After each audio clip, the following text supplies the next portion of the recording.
Isteni! Talán nem kéne ennyi sajtot enni. Ebben van sajt, vagyis tej van benne?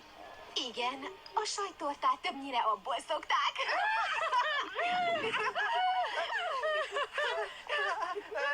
Azt hiszem, most ki kell vennem a mostot. Jó, mi is elkísérjük. Ne. Menj ez egyedül is, de azért köszi. Jaj, biztos elkísérjük.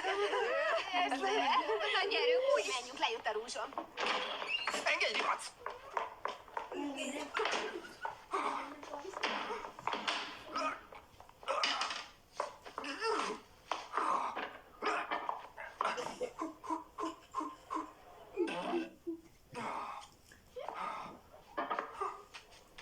Édes Istenem, itt van hisz, most mit csináljak? Keren, nem értem, mit teszel rajta. Munkanélküli színész, nincs lakása, és csak egy 3-as BMW-vel jár.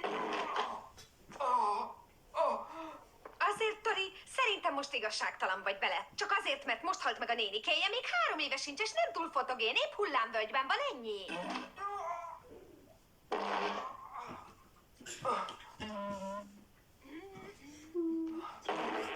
Jól vagy? Biztos minden rendben? Nincs gáz! De szar! Tiff, inkább megvárunk odakint, jó?